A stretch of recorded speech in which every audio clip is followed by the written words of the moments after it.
কি করলি? করলি কি করলি তুই? ইমানদারের রক্ত ঝরাইলি কেমনে? মুসলমানের রক্ত ঝরাইলা কেমনে? যে হাফেজ সাহেব তালেবে ইলমদেরকে আল্লাহর কোরআন পড়ায়, ওই হাফেজ সাহেব তো কোরআনের পৃষ্ঠা উল্টায় আঙ্গুল দিয়া এমন পবিত্র হাফেজ সাহেবের আঙ্গুল কাইটা ফেলে দিছে। এই জন্য আপনারাও সতর্ক থাকবেন, এই ভণ্ড সাদের কোনো অনুসারী যেন নবীনগরের জমিনে না থাকে। সাবধান মুসলমান, কোন ষড়যন্ত্রকারী বাংলাদেশে তার ষড়যন্ত্র বাস্তবায়ন করতে পারবে না ইনশাআল্লাহ। আল্লাহ তাআলা আমাদেরকে তৌফিক দান করেন। এই যে যুবকদের এই আশা, ইনশাআল্লাহ আপনাদের এই ব্যাপক উপস্থিতি প্রমাণ করে আল্লাহর কোরআনের জন্য এই জাতি প্রস্তুত আছে ইনশাআল্লাহ, দ্বীনের জন্য প্রস্তুত আছে ইনশাআল্লাহ। আল্লাহ তাআলা উলামায়ে কেরামের আহ্বানে আল্লাহর দ্বীনের জন্য আপনারা লড়বেন তো ইনশাআল্লাহ? হাত তুলে বলেন ইনশাআল্লাহ। লড়বেন তো ইনশাআল্লাহ? উলামায়ে কেরামের তত্ত্বাবধানে থাকবেন তো ইনশাআল্লাহ? আল্লাহ তৌফিক দান করেন, আল্লাহ কবুল করেন। দাওয়াতের কাজ উলামায়ে কেরামের তত্ত্বাবধানে চলবে, তাবলীগের কাজ, তালিমের কাজ, তাজকিয়ার কাজ, জিহাদের কাজ, ইসলামের কাজ, দ্বীনের কাজ উলামায়ে কেরামকে বাদ দিয়ে করা যাবে না। করলে হুঁচট খাবেন, করলে পিছলা খাবেন, করলে ক্ষতিগ্রস্ত হবেন, করলে দুশ্মনের খপ্পরে পড়ে আখিরাত বরবাদ করবেন। যেন অনুরোধ করলাম আল্লাহ তাআলা আমাদেরকে সচ্চা ঈমান দান করেন, আমাদেরকে ঈমানের মজবুতি দান করেন। ভাই বললেন মাশাআল্লাহ, আমার হুজুর বলছেন এতক্ষণ তওবার কথা, ফিরে আসার কথা। তো এক যুবক, এক ভাই যোগাযোগ করছে, সে তার জিন্দেগি পাল্টাইতে চায়।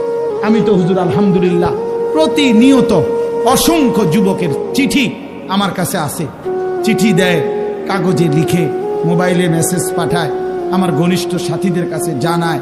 আলহামদুলিল্লাহ প্রতিদিন বিশ্বাস করেন বাংলাদেশের যুবক ছেলেরা আল্লাহর দিকে ফিরতেছে, গুনাহ ছেড়ে দিচ্ছে ইনশাআল্লাহ। গুনায় মজা নাই, নারীর ছবি দেখতে দেখতে আর সুখ নাই, উলঙ্গ দৃশ্য দেখতে দেখতে আর সুখ নাই।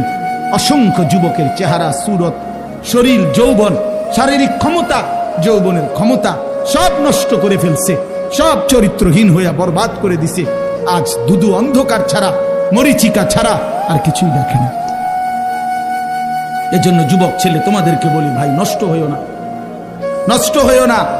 7 জন যুবক হিম্মত করে দাঁড়াইছিল, আসহাবে কাহাফের 7 জন যুবক। আল্লাহ তাআলা তাদের ঈমান, পুরা দেশ কাফের, আর এই 7টা যুবক প্রথম ঈমানদার হয়ে দাঁড়াইছিল। আল্লাহ বলছে তোমরা ঘুম যাও, তোমাদের ঈমানে আমি আল্লাহ খুশি হলাম, তোমাদের পক্ষ হয়ে পুরা জাতির সংশোধনের কাজ আমি আল্লাহ করে দিচ্ছি। তোমরা ঘুম যাও, ঘুমাও। 309 বছর পরে আল্লাহ এই 7 যুবককে ঘুম থেকে উঠাইয়া আল্লাহ বলছে এবার এলাকায় গিয়া হাঁটো, ঘুরো, যাও, দেখে আসো, দেখবা বাদশাহ ইমানদার, জনগণও ইমানদার। কি ঘটনা! আসহাবে কাহাফ 7 যুবক। হুজুর আমি এইবার প্রতি বছর আমি সন্দ্বীপ যাই মাহফিলে, চট্টগ্রাম সন্দ্বীপ উপজেলায়। এই সন্দ্বীপে বঙ্গোপসাগর পার হইয়া যাইতে হয় স্পিড বোটে, অনেক মানে ভয়ের এই জায়গাটা পার হওয়া অনেক দূর। তো প্রতি বছরই আমরা যাওয়ার চেষ্টা করি, বাংলাদেশের সব ওলামায়ে কেরাম যায় সন্দ্বীপে। বড় বড় বুজুর্গ, আমাদের শায়েখে সন্দ্বীপী ইদ্রিস সন্দ্বীপী রাহমাতুল্লাহর মতো মহান বুজুর্গ সন্দ্বীপের।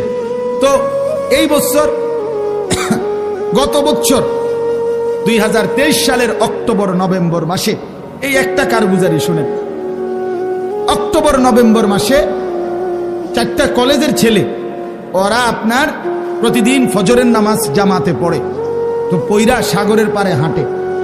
একদিন তারা গত বছর নিজেদের মধ্যে বলতেছে, যাচ্ছা আমরা যে প্রতিদিন ফজর পড়ি, হাঁটি, তো আমরা একটা কাজ করি, চলো না হাইটা আমরা এই সকাল টাইমটা আমাদের বন্ধুদেরকে ফজরের নামাজের জন্য উঠাই, ফজর ক্যাম্পেইন, ফজরের জন্য গণসংযোগ করি, চলো।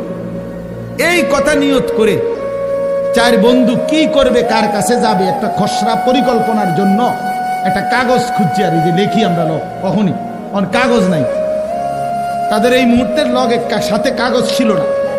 তো এই ছেলেটা বলতেছে কয় হুজুর সিগারেটের একটা প্যাকেট সাগরের পার থেকে খুঁজে নিছি, নিয়ে সিগারেটের প্যাকেটের ওই ভিতরের অংশটা সাদা না এইটা বইয়ে লিখছি, লেখা ঠিক করে আমরা কোথায় কোথায় যাব কেমনি কেমনি করব এই শুরু করলাম কাজ ফজর ক্যাম্পেইন, মানে ফজরের জন্য গণসংযোগ করা।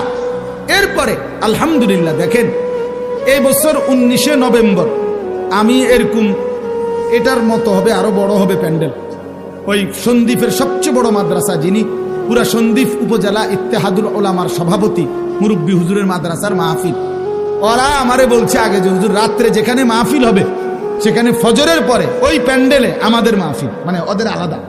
আমি ঠিক আছে, আমি যেহেতু রাতে থাকবো তোমগো ফজরের পরে অসুবিধা নাই, আমি আসি।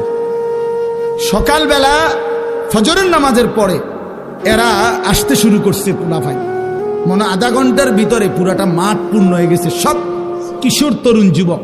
আল্লাহর কসম দাঁড়াইয়া ওরা এই ছেলে বলতেছে হুজুর আমাদের এই 1 বছরের মেহনতে আমরা এই 4-5 জন যুবক শুরু করছিলাম ফজরের জন্য ঢাকা। আল্লাহর দয়া 1 বছরে 4,500 ছেলে লিস্টি করা আমাদের প্রতিদিন ফজরের নামাজ জামাত। কি করতে পারে যুবক?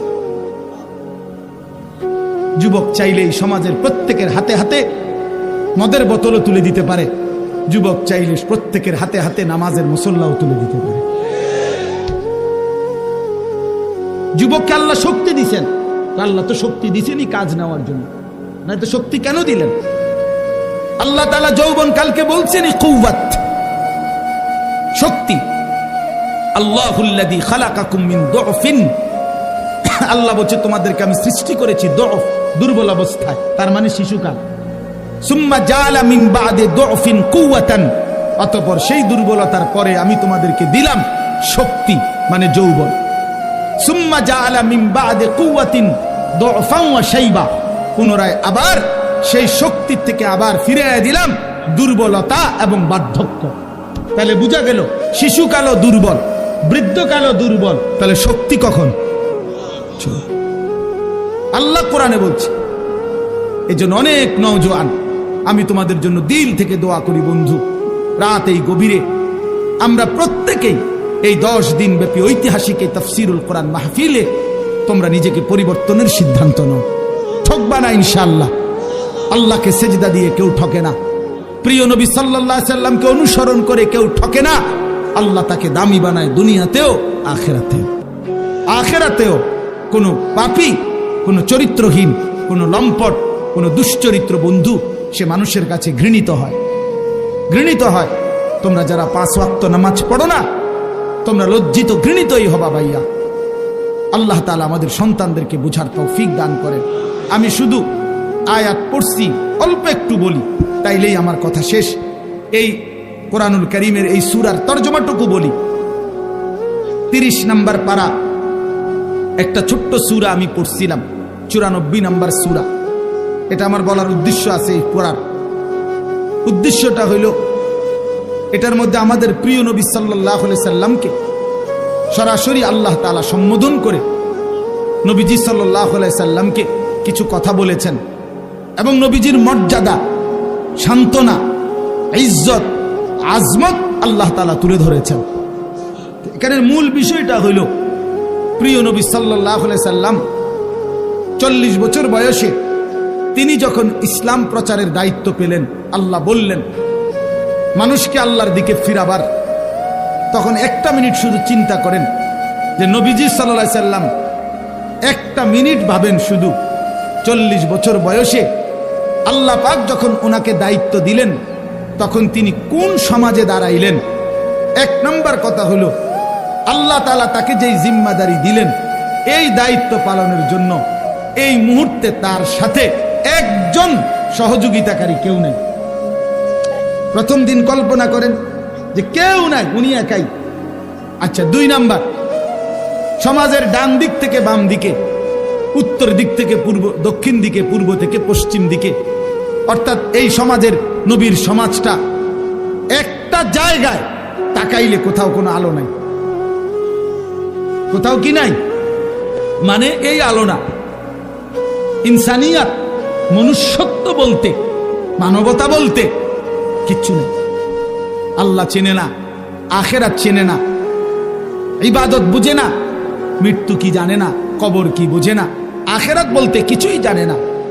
পৃথিবীর সমস্ত অপরাধ এক কথায় যা হইতে পারে তার সব কিছু তারা তখন করতেছে, ঠিক কি না? চুরি, ডাকাতি, জিনা, ব্যভিচার, মদ, জুয়া, সুদ, ঘুষ, ধর্ষণ, নির্যাতন, লুণ্ঠন, ছিনতাই, রাহাজানি, মূর্তি পূজা, শিরিক, কুফর, সব কিছু 16 আনা। এখন এই অবস্থায় একটি গোটা পৃথিবীর মানুষকে সংশোধনের জন্য একজন রাসূলকে দায়িত্ব দেওয়া হইল। উনি যদি 1 মিনিট চিন্তা করে, হায় আল্লাহ, কোন দিক দিয়ে শুরু করবো, কেমনে শুরু করবো, বুঝামু কেমনে, কারে কমু, কি যে এই পরিমাণ সদর বদর রিবাইল করবো কেমনে আমি, ঠিক না কথাটা? চিন্তা করলে কি পরিমাণ অন্ধকার। আমরা ইতিহাসের বইতে বলছি যে 3W ছিল আরবের মানুষদের নিত্যদিনের অভ্যাস। 3টা ডব্লিউ, ইংরেজি ডব্লিউ আর কি, একটা অক্ষর আছে না ইংরেজিতে, একটা হলো ওয়ার মানে যুদ্ধ, মারামারি, 2 ওমেন নারী, 3 ওয়াইন মানে মদ। যুদ্ধ, নারী, মদ, এই 3 জিনিস ছিল তাদের নিত্যদিনের কাজ। মারামারি, হানাহানি, মদের আড্ডা, জুয়ার আড্ডা, নারীর আড্ডা, এই ছিল জীবন। আপনি আশ্চর্য হবেন, আমি নিজে পড়ছি, এবং হুজুর মাজা খাসিরাল আলাম বিইনহিতাতিল মুসলিমিন যে বইটা, মুসলিম উম্মার পতনে বিশ্বের কি ক্ষতি হলো, সৈয়দ আবুল হাসান আলী নদভী রাহমাতুল্লাহ লিখিত সেই পৃথিবী বিখ্যাত বই। ওলামায়ে কেরামের অক্ষরে অক্ষরে বর্তমান যুগ চাহিদা অনুপাতে আমি নওজোয়ান আলেম যারা আছেন আপনাদেরকে অনুরোধ করলাম এই বইটা পড়েন, এখানে লাইনে লাইনে পড়েন। আল্লামা আবু তাহের মিসবাহ দামাত বারাকাতুহু আদিব সাহেব হুজুর অনুবাদ করছে, এটা পড়েন, ফায়দা হবে। 1450 বছরের ইতিহাস বুঝবেন। তো ওইখানে আছে যে এই জাহিলি সমাজে একটি মতবাদ ছিল, একজন ধর্মগুরু ঘোষণা দিছিল তখনকার সময়ে নবীজির আগমনের পূর্বে 3 জিনিসে কারো কোনো একক মালিকানা নাই, সবার সমান মালিকানা। 3টা জিনিসের মধ্যে, 1 আগুন, আগুন সবার মালিকানা, 2 পানি, 3 নারী। নাউযুবিল্লাহ, কথা বুঝেন নাই? আগুন, পানি, নারী, কারো একক অধিকার নাই। নারী যেখানেই থাকুক, যার কার এটা কোনো কথা নাই, যার যেখানে ইচ্ছা উপভোগ করবে, তার কোনো ব্যক্তি স্বাধীনতা, ব্যক্তি পরিচয় বলতে কিছু নেই। এত জঘন্য ছিল সমাজ, এত নিকৃষ্ট ছিল সমাজ। সেই সমাজটাকে পরিবর্তন করার জন্য আল্লাহ তাআলা নবী সাল্লাল্লাহু আলাইহি সাল্লামকে বলছেন। আপনি চিন্তা করে দেখেন কত বড় ভারী দায়িত্ব। আমারে যদি বলে যে এই বাংলাদেশের অথবা আমার ইউনিয়নের সবডি মদখোর, ফুট্টাখোর, বাবাখোর, ডাইলখোর, ইয়াবাখোর, এগুলারে ঠিক করা, তো আমার জান শেষ। এরপরে তো সুদখোর, ঘুষখোর রয়েছে আলাদাই, বাকি সিটার বাটফার তো আলাদাই আছে। শুধু বাবাখোর ঠিক করতে গেলে তো আমি দাদাখোর হয়ে যাব, আমার হায়াত শেষ হয়ে যাবে। তাইলে রাসূলুল্লাহ কথাটাকে আমি একবারে বললে ফেলবো অর্থ, শুধু প্রেক্ষাপটটা বলতেছি। নবী সাল্লাল্লাহু আলাইহি সাল্লামকে তাইলে আল্লাহ তাআলা কত বড় ভারী জিম্মাদারি দিয়েছে। শুধু আরব না, নবীজি শুধু আরবে না, গোটা পৃথিবী